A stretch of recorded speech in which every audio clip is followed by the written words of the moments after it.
बोलिए सद्गुरुदेव की जय। साहेब की। सृजन हमेशा जिज्ञासा का विषय रहा है। मनुष्य अनादिकाल से सृजन के विषय में चिंतन करता है।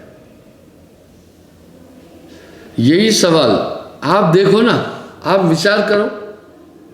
राम जी अपने गुरु जी से जो पूछ रहे हैं, ये कोई परिहास नहीं है, कोई नाटक नहीं है, यथार्थ है।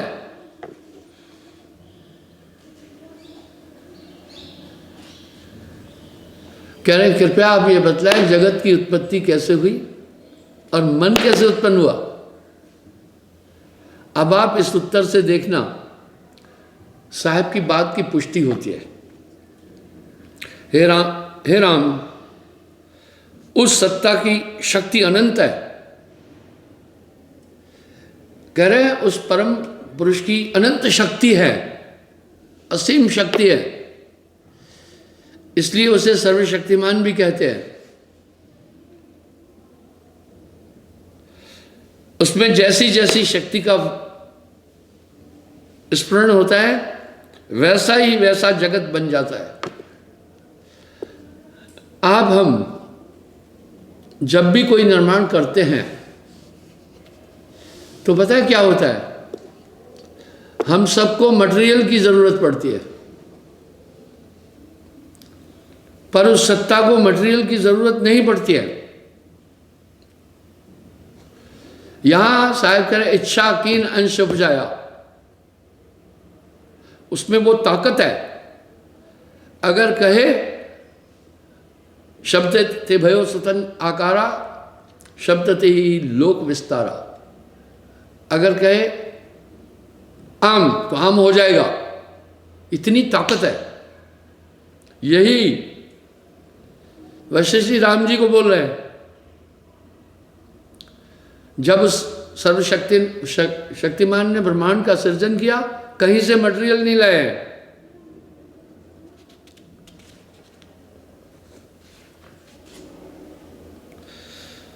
रघुनंदन जिस भांति एक दीपक से अनेकों दीपक प्रज्वलित हो जाते हैं, उसी प्रकार एक सर्वशक्तिमान से अनेकों जीवों की उत्पत्ति हुई।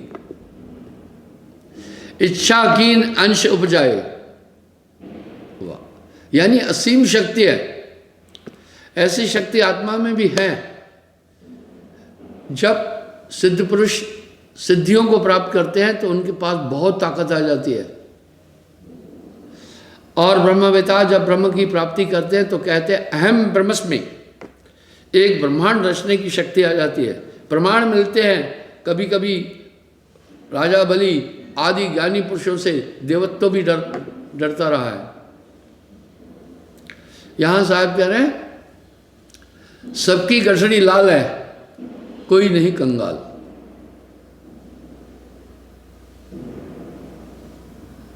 इस तरह ये जीवात्मा भी उसका अंश है, उसकी इच्छाओं के अनुसार भी काम होता जाता है। हाँ, अगर हृदय शुद्ध है। आपने कई बार एक चीज देखी है, आप जो चाहते वैसा हो जाता है। आमतौर पर लोग महात्माओं के पास जाते हैं, जाकर प्रार्थना करते हैं हमारा ये काम कर दो। वो काम क्या आपके घर आकर नहीं करेंगे, आपका ये मानना है वो चाहेंगे तो हो जाएगा, इसलिए तो जा रहे हैं। उसी से मन की उत्पत्ति हुई है, मन से ही चित्त की का प्रादुर्भाव हुआ और उसी से जगत बना है। मैंने 3-4 दिन पहले जगत की उत्पत्ति का वृत्तांत बताया था।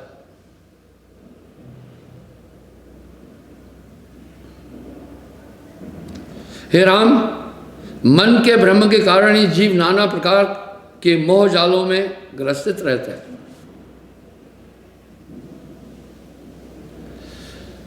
बचपन में ये अनेक क्रीड़ाओं में मग्न रहता है।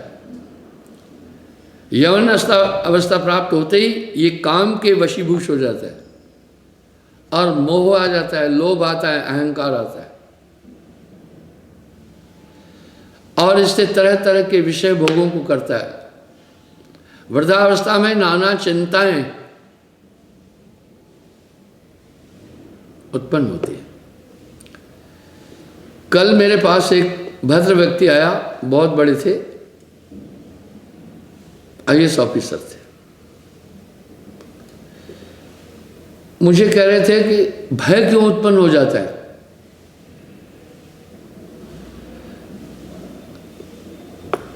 भय की निवृत्ति ज्ञान के बिना कभी नहीं हो सकती है।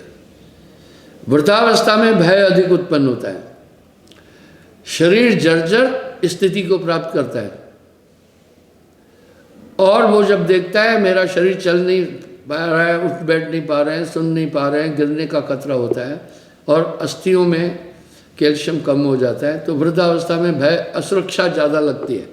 लेकिन जो ज्ञानी पुरुष है वो इस शरीर को जैसे सर्प केचुली को त्यागने में तनिक भी संकोच नहीं करता, इसलिए उनके लिए जीना और मरना कोई महत्व नहीं रखते हैं, वो अपने आत्मस्वरूप में स्थित होते हैं।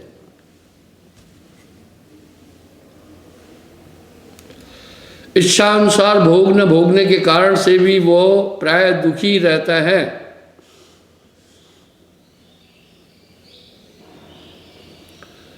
और शरीरांत के बाद, मृत्यु के बाद वो कर्मानुकूल देही को प्राप्त करता है। यहां गोस्वामी जी भी एक बात कह रहे हैं, कर्म प्रधान विश्व रच राखा, जो जस करे सो तस फल चाखा।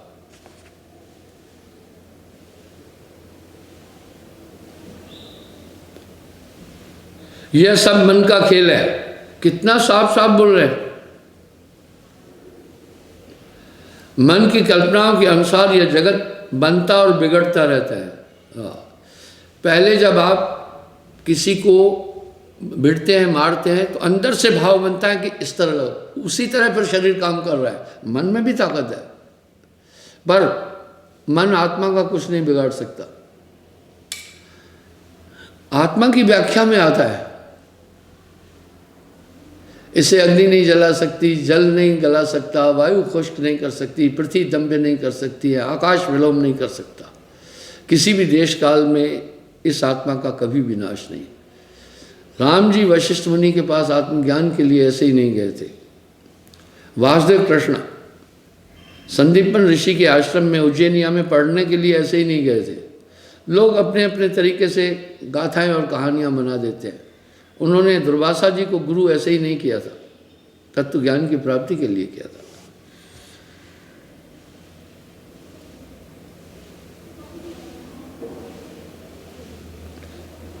जब तक मन का दमन नहीं होगा तब तक कल्पनाओं का नाश ही नहीं हो सकता।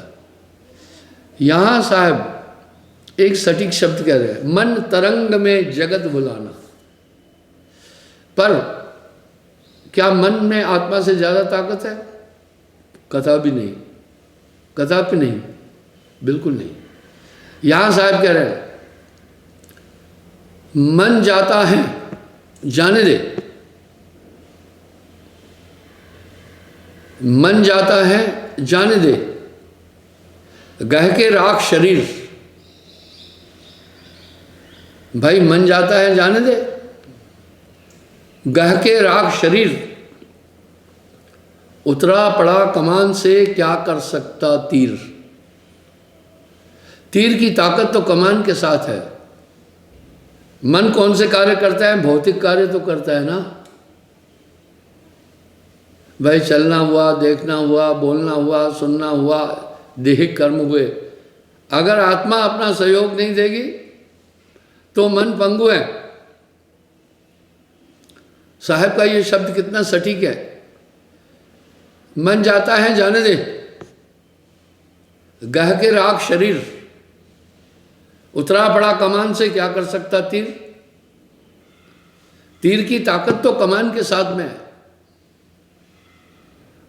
अन्यथा उसकी कोई ताकत नहीं है। जब तक मन का दमन नहीं होगा तब तक जगत के पदार्थों से आसक्ति नहीं हट सकती है। अभी यहाँ साहब एक बात और कह रहे हैं, मन को मार गगन चढ़ाए, छूटा कलमल यही अलेखा, यह नैनन साहब को देखा।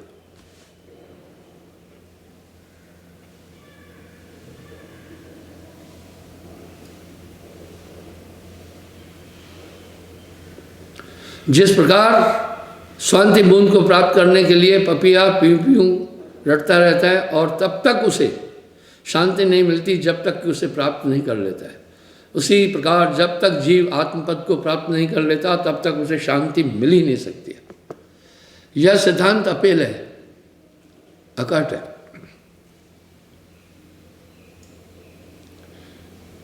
इस जगत जंजाल में वो फंसा ही रहेगा। आत्म प्राप्ति के बाद जगत ब्रह्म नष्ट हो जाता है।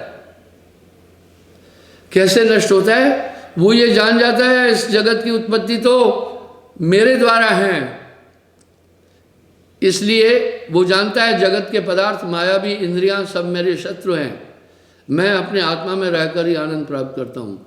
जैसे शीतल वृक्ष की छाया से हटकर ग्रीष्म ऋतु में सूर्य की तीक्ष्ण किरणों की तरफ आदमी नहीं बढ़ना चाहता है, वो उसी शीतल वृक्ष के किनारे रहता है। इसी प्रकार आत्मज्ञानी जानता है कि अगर मैं मन की भावटी में चला गया तो वहाँ मुझे दुख ही दुख है, वो आत्म तत्व से बाहर ही नहीं निकलता है।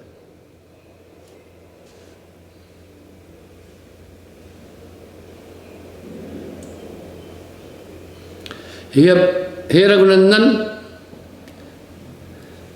मनुष्य को चाहिए कि वह अपनी समस्त अभिलाषाओं को त्याग दे। त्याग में अज्ञानता से कष्ट की भ्रांति होती है। हाँ, जब कोई चीज़ छोड़ता है ना तो अज्ञानता के कारण कष्ट होता है, लेकिन सच ही है। उदाहरण के लिए आप कोई वस्तु त्यागते हैं तो कष्ट होता है। कष्ट किसे हुआ? मन को होता है। मन को क्यों कष्ट होता है? उन चीज़ों में मन की आसक्ति है।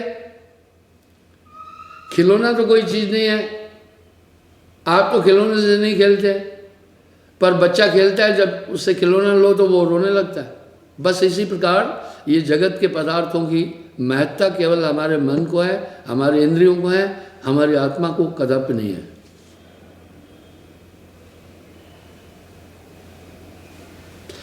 महात्मा पुरुष अपने प्राणों तक का त्याग तिनके के समान कर देते, उन्हें कुछ भी दुख नहीं होता। हाँ, सबसे बड़ा अज्ञान है देहाभिमान और सबसे बड़ा मोह है शरीर का। अब यहाँ साहब एक बात कह रहे हैं, ये पिंजरा नहीं तेरा हंसा, ये पिंजरा नहीं तेरा।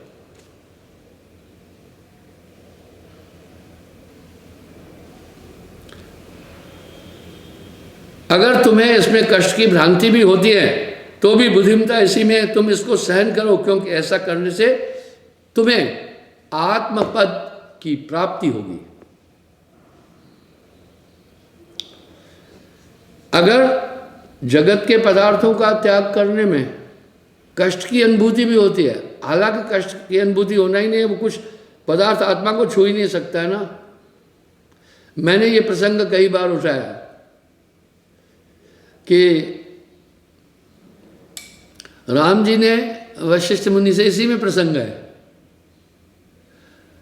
ये कहा था आत्मा की ऐसी क्या, आत्मा का ऐसा क्या सौरभूम है, ऐसा क्या जलवा, ऐसी क्या ताकत है कि जिसे देखने के बाद मनुष्य संसार सागर से पार होता है। बोला हे राम, तब वो ये जान जाता है इनमें से कोई भी पदार्थ मुझ तक नहीं आ सकता है, मेरे प्रयोग का है ही नहीं। बड़ा आदमी खिलौने से नहीं खेलता है, वो सोचता है ये व्यर्थ है, पर अज्ञानवश छोटा बच्चा खिलौनों के साथ खेलता है। ठीक इसी तरह तब जगत के पदार्थ नीरस लगते हैं और ये समझ जाता है इन पदार्थों के कारण ही मैं अपने आत्मस्वरूप से बाहर हूँ, इसलिए आत्मस्वरूप से बाहर नहीं निकलता। ब्रह्मानंद रूप जिन जाना, काशी जाए मरे न मरे।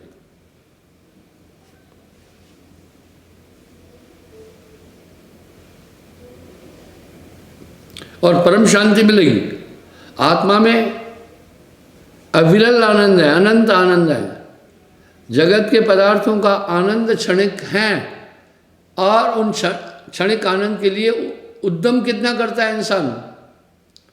उदाहरण के लिए मुंह का आनंद एक क्षणिक है उसकी प्राप्ति के लिए जीवों को मारकर मांस आदि भी खाता है, और आँखों का आनंद क्षणिक है। लोग रमणीक स्थान देखने जाते हैं, खुश होते हैं। मैं उदाहरण देता हूँ, आप देखते हैं कुछ लोग बर्फ़ में खेलते हैं वहाँ, ठीक है, दूसरों का जी ललचाता है, क्या बर्फ़ में हम भी काश खेलें, लेकिन जो बर्फ़ में रह रहे हैं उनको पूछना, उससे बड़ा नर्क कोई है ही नहीं। नर्क है वो नर्क।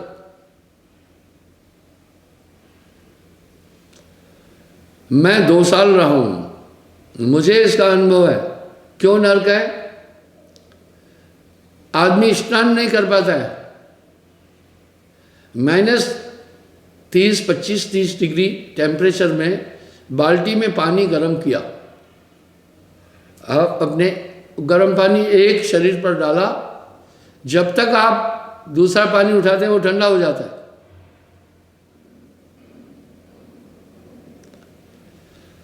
और जाड़ा इतना होता है कि शरीर का कोई भी अंग खुला रखा तो कई बीमारियां हो जाती है, चिलब्लिंग हो जाती है, लेपर्सी हो जाती है, स्नो ब्लाइंड हो जाता है। वहाँ आदमी गिन गिन कर दिन गुजारता है। रात को जब सोता है पैर ठंडे रहते हैं, माइनस तापमान के कारण से, ऑक्सीजन की कमी के कारण से, जहाँ बर्फ़ गिर रही है मोस्टली वहाँ पर ऑक्सीजन भी कम होता है। लेकिन देखने वाला क्या सोचता है, बड़ा, क्योंकि आपने बर्फ़ में कहीं शिमला में, कहीं श्रीनगर में, कहीं गुलमर्ग में लोगों को खेलते देखा, वो अलग है, वो थोड़ी देर के लिए गए। जब वहाँ कंटिन्यू रहना पड़ता है, हवाएं वो चलती है, ऐसा लगता है तमाशा मार रही है। इसी प्रकार कहत कबीर सुनो भाई साधो, रुई लपेटी आ गए। जगत के पदार्थ दिखते सुखदायी है, लेकिन सब दुख वर्धक है, इनका त्याग ही आनंद है।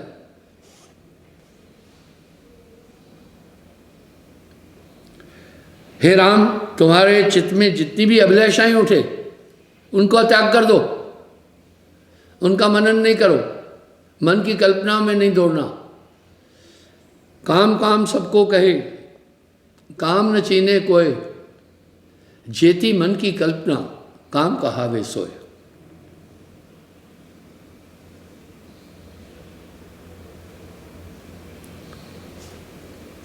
निष्काम होकर आत्मपद में स्थित हो, अपनी इंद्रियों से सर्व कार्य करते, सुख भोगते हुए भी उनमें आसक्त नहीं होना ही त्याग है। वाह!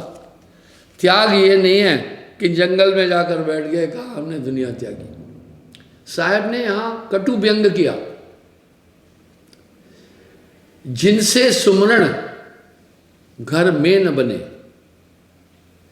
जिनसे सुमरण घर में न बने, तिनसे बन जाए कभू न बने। कह रहे हैं जिनसे सुमरण घर में नहीं बनता है,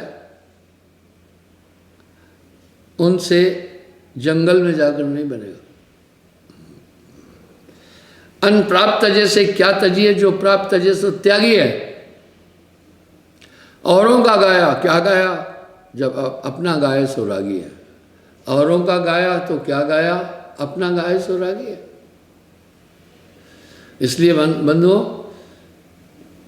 अनप्राप्त क्या, बस ज्ञान से इंद्रियों का दमन करना है, विचार से इंद्रियों का दमन करना है, वो सब शक्तियां आपके पास दी है। मनुष्य तन इसलिए दुर्लभ है, इसमें विवेक है, इसमें ज्ञान है, इसमें विचार है, इसमें सभी चीजें भरी पड़ी है, सब साधन हैं।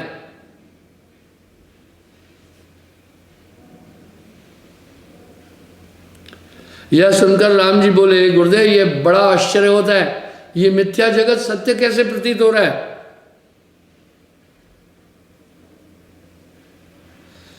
आपने कहा कि यह जगत केवल मन का आभास है, अनेकों विशाल समुद्र उसके जल और बूंदों की तरह है, तथा ये सब भ्रम है।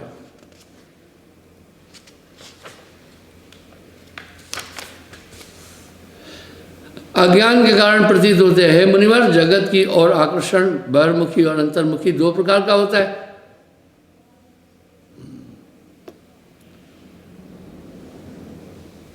इसलिए कृपया समझाइए कि बहिर्मुखी आकर्षण किस प्रकार होता है, अंतर्मुखी आकर्षण किस प्रकार होता है।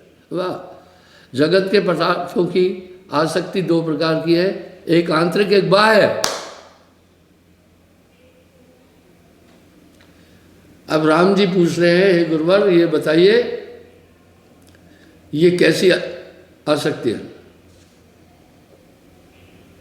हे राघव, शुद्ध ज्ञान में ब्रह्म सत्ता में जो चेतना हुई है वह असत्य है,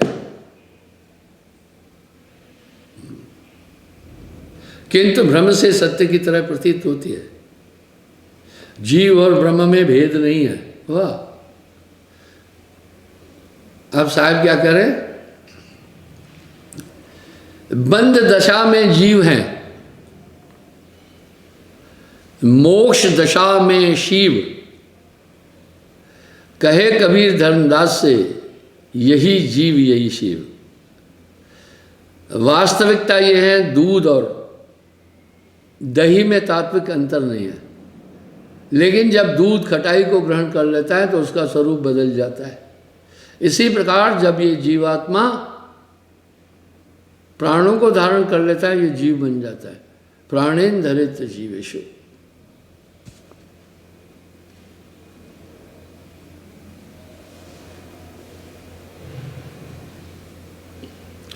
जीव और ब्रह्म में भेद नहीं, किंतु चेतना के कारण जीव ब्रह्म से भिन्न प्रतीत होता है। वजह, आप अंधेरे में चले जाएं तो वहाँ आपकी विजन ताकत कम हो जाएगी।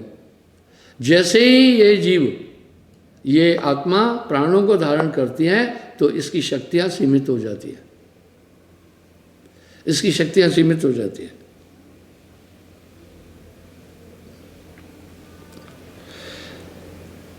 जीव में जब संकल्प का स्मरण होता है तभी मन की उत्पत्ति होती है। यानी संकल्प भी करने की मन में ताकत नहीं है, ये भी आत्मा से ले रहा है।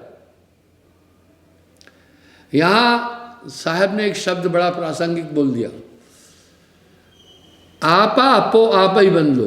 अपनी ताकत से आत्मा ने अपने आप को बांधा। जैसे स्वान कांच मंदिर में भरमत भूख मरो। वाह!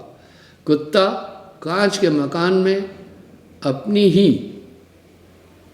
अपने ही स्वरूप को देखकर दूसरे कुत्ते मानता है, वहां दूसरा कुत्ता नहीं है। उसे कोई नहीं मारा, अपनी शक्ति से अपना नाश किया।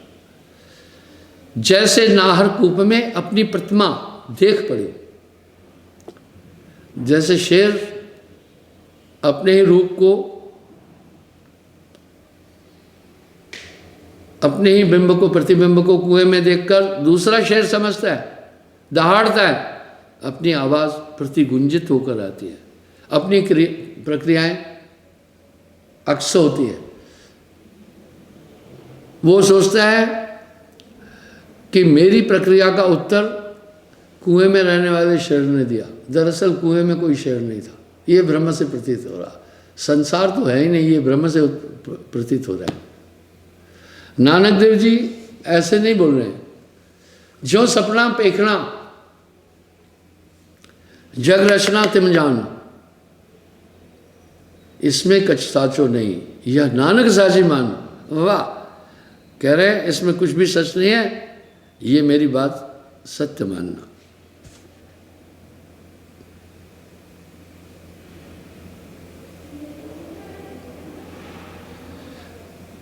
स्मरण से चित्त की उत्पत्ति होती है, निश्चय से बुद्धि और अहम भाव से अहंकार की उत्पत्ति होती है। देखा, ये चारों ऐसे एक्टिव हुए।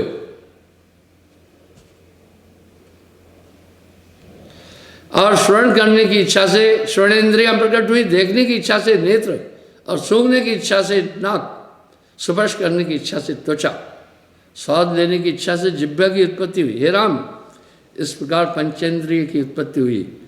आदि जीव की भावना से के अंतभाग शरीर उत्पन्न हुए। ये शरीर चलायमान प्रतीत होते हैं किंतु अचल रूप है। अब यहां साहब क्या कह रहे हैं? ना कहूं गया, नहीं कहीं कहूं आया। अस्त जितना भी जगत प्रतीत होता है वह सब ब्रह्म स्वरूप है।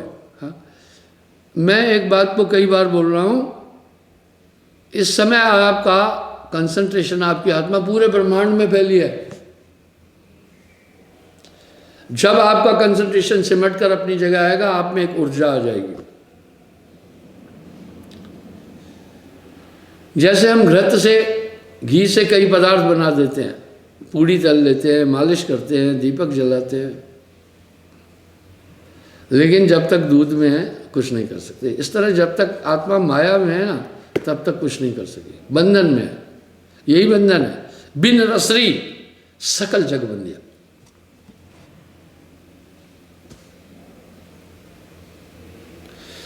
हे रघुनंदन, जितना भी दृश्यमान जगत है वो उत्पन्न ही नहीं हुआ है, ये तो तुम्हारे चित्त की प्रेरणा है। हाँ, जगत उत्पन्न ही नहीं हुआ है। मैंने गेटे के वाक्य का कई बार उल्लेख किया है। अब यहां साहब कितना सटीक शब्द कह रहे हैं, कहत कबीर सुनो भाई साधो, जगत बना है मन से। ये संसार की उत्पत्ति मन से है।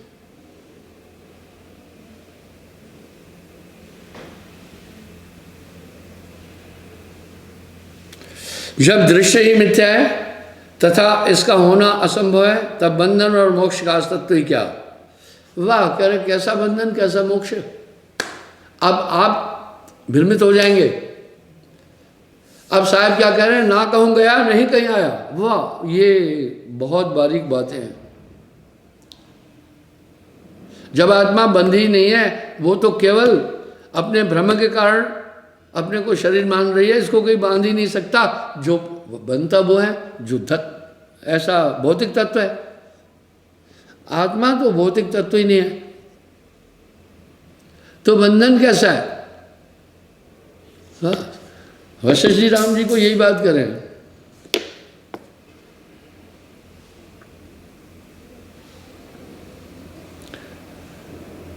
कह रहे हैं जब दृश्य ही मिथ्या है तथा इसका होना असंभव है, तब बंधन और मोक्ष का अस्तित्व ही कहाँ। तब तो समस्त कल्पनाएं नष्ट हो जाएगी। अब इसे साहब कैसा कह रहे हैं, काम काम सबको कहे, काम काम सबको कहे, काम न चीन्हे कोय, जेती मन की कल्पना काम कहावे सोए।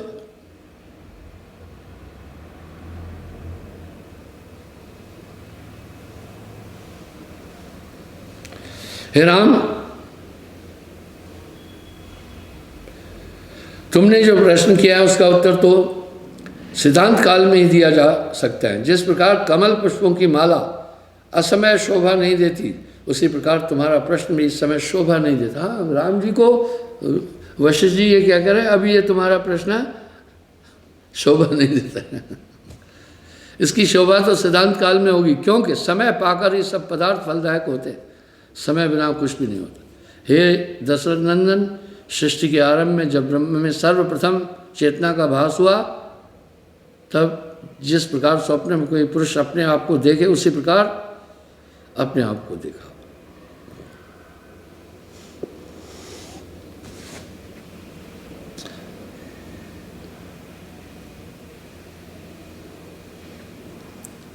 हे रघुनंदन, चित्त की भावना के अनुसार ही अनुभव की प्राप्ति होती है, तथा चित्त से ही अविचार भूत जगत की उत्पत्ति होती है। इसी चित्त से तो सब कुछ है। ये मेरी माँ है, ये मेरा भाई है, ये मेरा पुत्र है, ये मेरी जमीन है। देखो चित्त कितना बाधक है, और ये भी मन का रूप है।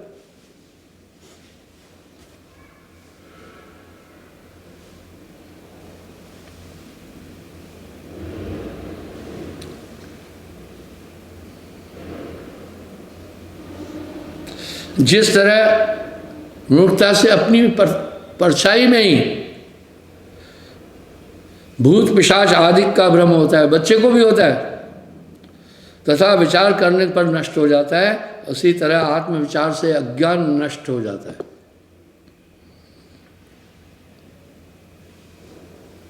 तथा अज्ञान के नाश हो जाने पर जगत भ्रम भी स्वतः ही नाश को प्राप्त हो जाता है।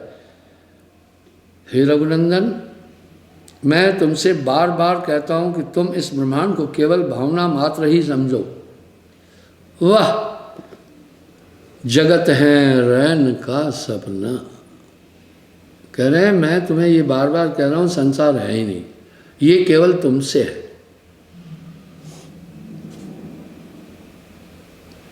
जिस प्राणी को यह सत्य प्रतीत होता है उसी को इसमें बंधन भी प्रतीत होता है, वही मोहादिक दुर्गुणों से ग्रसित रहता है। तथा जिस तरह जगत में कोई भी आसक्ति नहीं है जिसे इसकी मिथ्यात्व पूरा विश्वास है, वही व्यक्ति इस जगत के नाना जंजालों से छूटा हुआ है। उसके हृदय में एक प्रकार की दिव्य ज्योति प्रज्वलित रहती है, जिसके प्रकाश से वह सदैव प्रफुल्लित रहता है। एक ताकत आ जाती है आत्मज्ञान की प्राप्ति के बाद, हमेशा वो जगत को फिर नाशवान समझता है। ज्ञानी मनुष्य को संपूर्ण विश्व चिदाकाश रूपी है, उसका किसी से मोह नहीं होता। हे रघुवंशवर्धन, तुम्हें एक पुरातन वृतांत सुनाता हूँ, यह समस्त संशयों को नाश करने वाला है, उसे ध्यानपूर्वक सुनो। कह रहे मैं तुम्हें एक वृतांत सुनाता हूँ, हे राम उसे ध्यानपूर्वक सुनो। अब ये वृतांत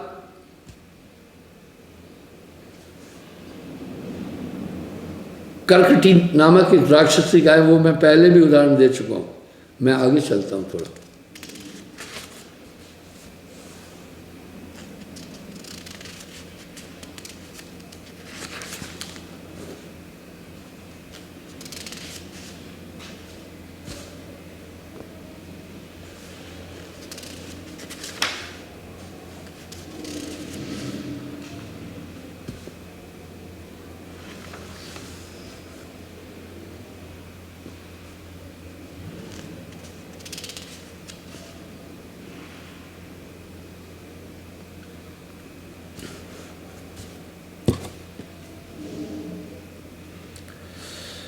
हे राम जी, किरात राज्य के राजा को निर्भयता पूर्वक अपनी ओर आता देखकर उस विशाल काय राक्षसी ने अत्यंत गंभीर गर्जना की और बोली, अरे तुम कौन हो जो निडर होकर बड़े आ रहे हो?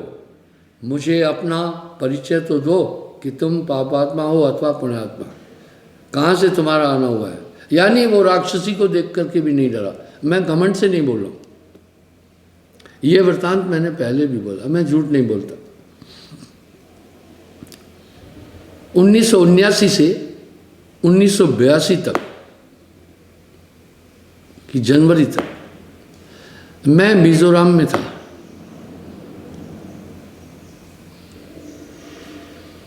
वहाँ एक अर्जुल गांव है, उस पोस्ट पर था, एक बालपोई है और हमारा हेडक्वार्टर था नोपा। मैं पेट्रोल लीडर था। हम पेट्रोलिंग लेकर एक गांव में गए थे। गांव हमारे हेडक्वार्टर से 15 किलोमीटर दूर था, बीच में घना जंगल। दो पहाड़ों के बीच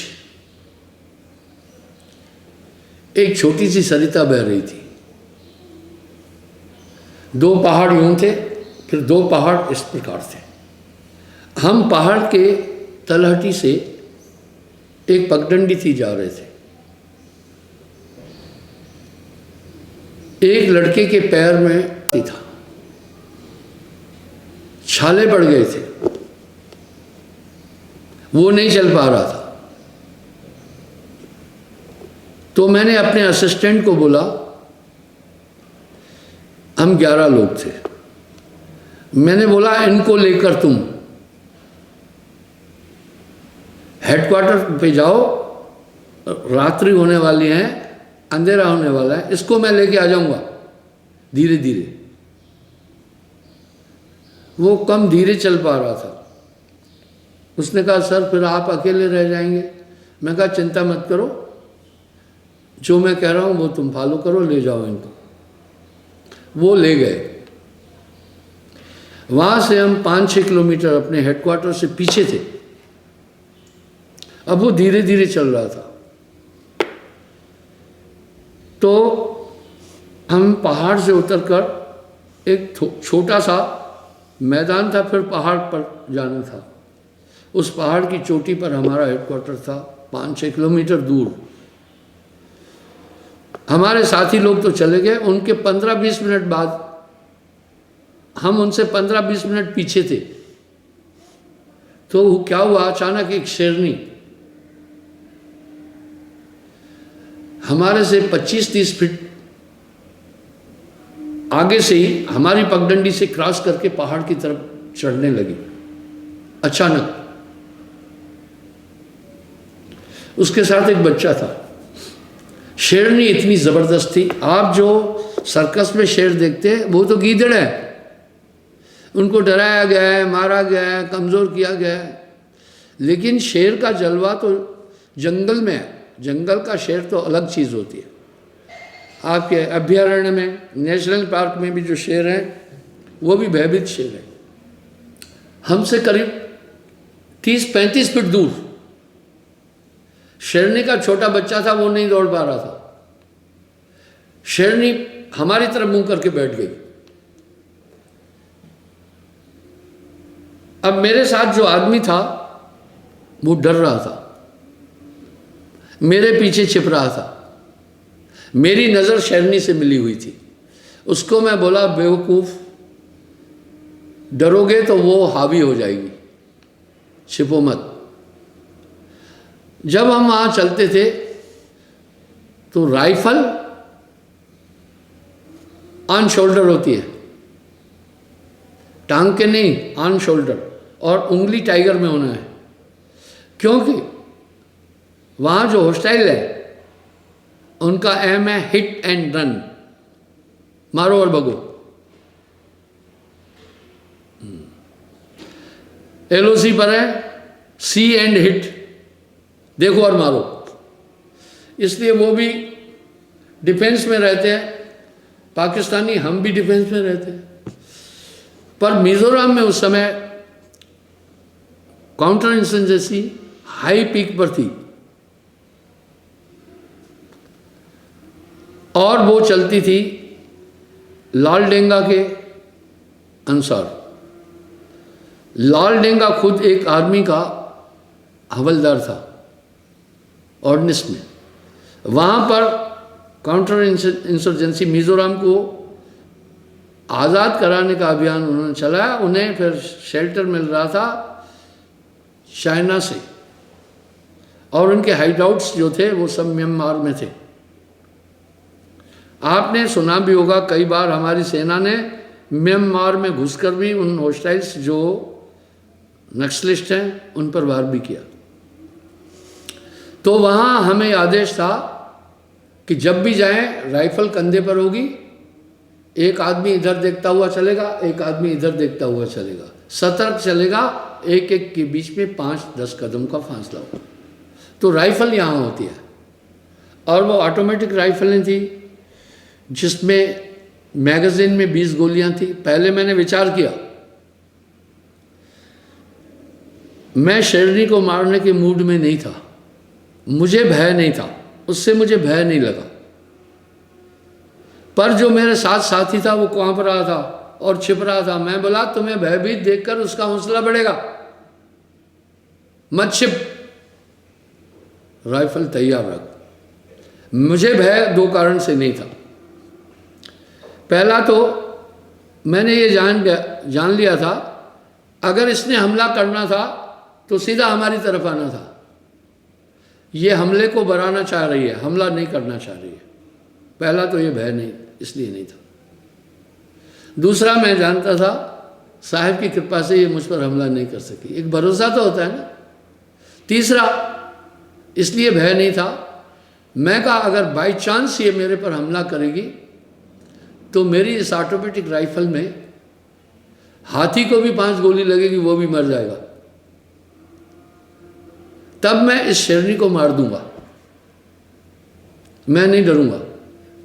वो मुझ तक जब तक आएगी, अब आप कहेंगे महाराज फिर तो आप हिंसक हुए। नहीं, जो मोह मारा तह में मारा, तह मारे मोह दोष न लागे। इंसान का जीवन जानवरों से ज़्यादा कीमती है, लेकिन इसका मतलब ये नहीं हम जानवरों को मारें। अब अगर हम अपने रास्ते की सीध में जा रहे हैं, आगे बढ़ रहे हैं, तो उसकी हमारी दूरी 5-10 फीट और कम हो जाती है। और आधा घंटा मेरी नज़र शेरनी में थी, शेरनी की नज़र मुझ में थी, मैं एक बार भी उससे नज़र नहीं हटाया। आपको ये अहंकारवश नहीं बता रहा हूं। मैंने उसको कहा अंधेरा हो जाएगा, ये फिर प्लस पॉइंट में आ जाएगी, हम माइनस में चले जाएंगे, क्योंकि वो हमें देख पाएगी, हम उसे ठीक से नहीं देख पाएंगे। मैंने कहा आगे बढ़ते हैं, वो डरने लगा। मैं कहा चुप रहो, आगे बढ़ो। मैं उसकी तरफ ध्यान रखे हुए, लेकिन मैंने उसकी तरफ राइफल नहीं तानी थी। हित अनहित पशु पक्षिन जाना, मानव तन गुण ज्ञान निदाना, निकल गए। पर मैं उसे पीछे तक भी, उसको क्रॉस करने के बाद भी उसको देखता गया। 50 मीटर जाने के बाद रोड मुड़ता था। मैं वहां नहीं, वहां मैं लैंग पोजीशन में हो गया, लेट गया, फायरिंग पोजीशन में हो गया उधर। अब वो आदमी मुझे क्या कह रहा है पता है, मेरा साथी बोला अब मार दो। मैंने कहा बेवकूफ, देखो इंसान में कितनी दूरता है। नहीं, उसके साथ बच्चा भी है, वैसे भी नहीं मारना है, मैं तो अहिंसावादी हूं। उसने हमें कुछ छेड़ा ही नहीं। बोला इसकी खाल 2 लाख रुपए की है। मैं कहा वो वहां तुम्हारी खाल उधर देना था। 2 मिनट के बाद जब ये हम उसे देख रहे थे, वो हमें नहीं देख पा रही थी, उठी, बच्चे को लेकर जंगल की तरफ चल पड़ी। आप भयभीत नहीं होना,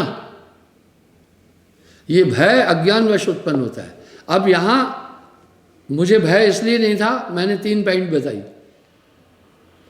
तो आप भयभीत न हो, बस भय आपको विनाश की तरफ ले चलेगा। पर एक भय हो, इस भय पर साहब कह रहे हैं भय करता, भय प्रेम गुरु, भय करनी भय सार, डरता रहे वो उबरे, गाफिल खाता मार। भय हो बार बार जन्म लेने का, बार बार माया में आने का, ये भय रखना, बाकी भय नहीं रखना।